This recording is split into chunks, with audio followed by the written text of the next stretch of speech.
want to create something passive that produces money while you sleep so you can sit on a beach? Stay tuned.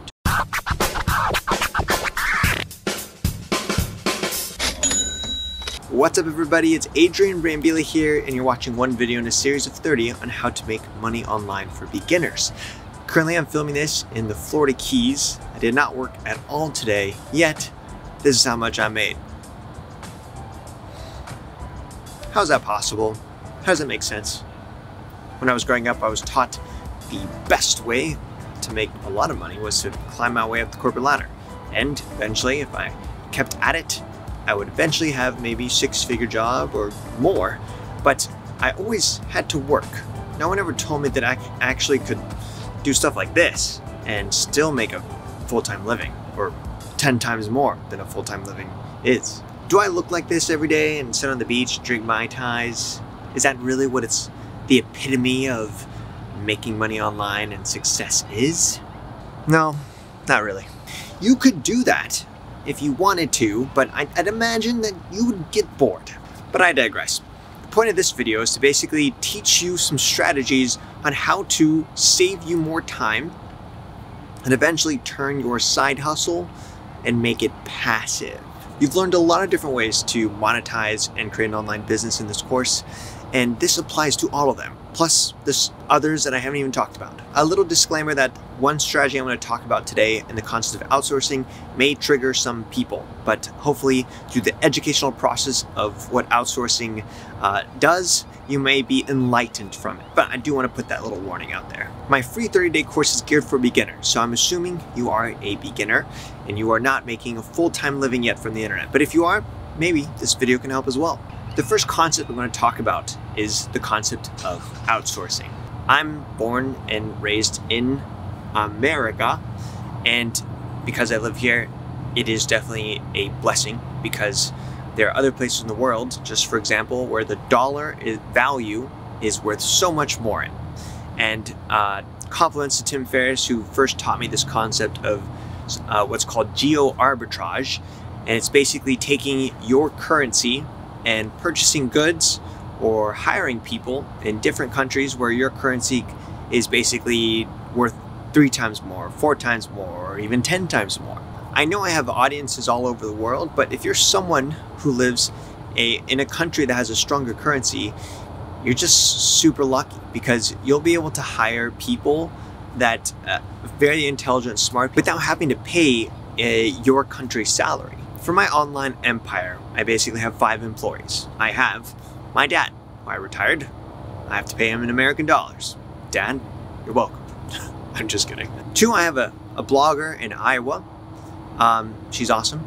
And I have a video editor in California who's a recent hire. And then I have 3 full-time virtual assistants. Jet. There's a lot of prop planes in this island, so sorry about the noise. And so I want to draw my attention to these 3 virtual assistants that I have. One of them basically applies to affiliate programs on my behalf. The other basically helps launch ads, and the other manages all my customer service. These 3 virtual assistants are people all based in the Philippines, and I pay them an excellent salary, but it's in the Philippine currency. I'm paying them in the currency conversion to American dollars would basically be around $5 an hour. And before you go judging me that I'm not paying them well, you should probably do a little Google research on what is a good salary in the Philippines, and you'll learn that my virtual assistants, they're making good money. On top of the fact, I also give them a profit sharing bonus, and profit has been pretty good lately. Typically, having an assistant was something that was only reserved for the ultra rich, the 1%ers of the world, the CEOs, the CFOs, who had a secretary or someone that basically read their emails or even drove them around. But now, because of the internet, and again, this is all totally based on your currency, like for example, the British pound converts way higher than the US dollar. They could potentially hire an American for much less than hiring someone in the UK. So all I'm saying, I want you to think about is what are some things that you're doing in the beginning of your side hustle that potentially are just busy work or stuff that you just don't have the time for, right? This is a side hustle, so that means you have a main hustle, and so your time to work on this is already limited. But what if you can actually do and assign the busy work of your task to help start your side hustle, go to bed, and by the time you woke up, it was all done? Because in the Philippines, they actually are pretty much working while we're sleeping because of the time difference. So that's pretty amazing, right? It's like you're always working, you're always making progress. And it was really hard for me when I first hired my virtual assistants because I was afraid to basically let go of the task. I thought I had to do everything. If Adrian wasn't doing it, it was going to be good quality, or just I feel like I had to put my hands on everything. But really, you'll learn that there's so many things that you shouldn't be doing, actually. And if you outsourced, it would actually help make all your progress go 10 times faster. And I think one thing when you're looking at all these different side hustles and get started, you'll get like a rhythm of workflow. You'll figure out what things you like doing, what things you don't like doing, and then you'll figure out your superpower. This is basically the skill that the more time you spend doing equals more money in your bank. And I'll tell you right now what mine is, although I do feel it's changing. It's always been ads. The more time I'm in a Facebook ad dashboard, Google ad dashboard, working on YouTube ads, the more money I make. So basically, I figured out my one superpower, and I tried to outsource every single thing so that I can have more time working on my one thing. What do you think your superpower is? And granted, if you're just starting out, maybe you haven't discovered your superpower yet. But as you think of it, like once you start doing all these things at the beginning, I did it all. And eventually you'll figure out what you're really good at, what's a struggle. Like a lot of people sometimes struggle with the technical aspect. Hire a virtual assistant out of the Philippines who's already built 100 websites. There's people like that you can hire. It's amazing. And you don't have to hire them full time.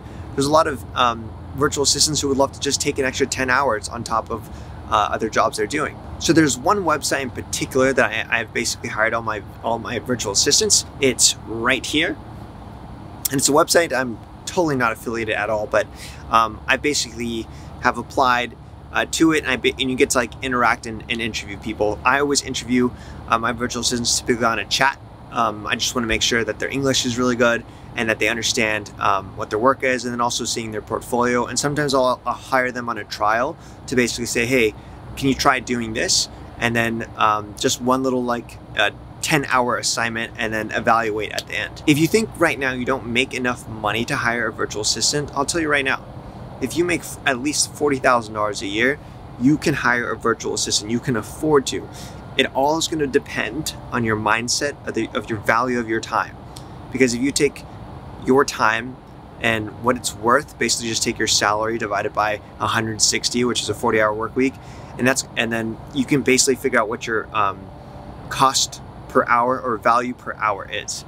And as long as it's over $5, which it definitely probably is, then you can afford to hire a VA. If not, then that's all right. You're gonna have to do it all. And that's where we all start. The second way you make your side hustle passive is basically through a funnel ads process. So I have hundreds of campaigns running right now, but I have set up something that's called programmatic ad budgeting. And I don't want to go into the technical pieces of how to do it. We are going to learn about ads later on in this course, but I want to, tell you this dream to aspire to have. So programmatic ad budgeting works like this. If and then. If a sale comes in and the cost per sale is higher than my desired rate, then decrease budget.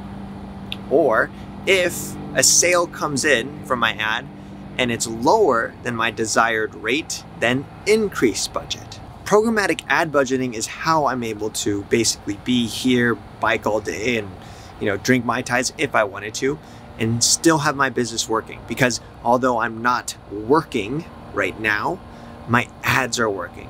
And ads sometimes can be scary because you're spending money. But if you set up programmatic ad budgeting and you create if and then decisions, then your ad basically has these parameters and rules that are basically moving up and down within the rules, or eventually if they move outside of those parameters, they turn off.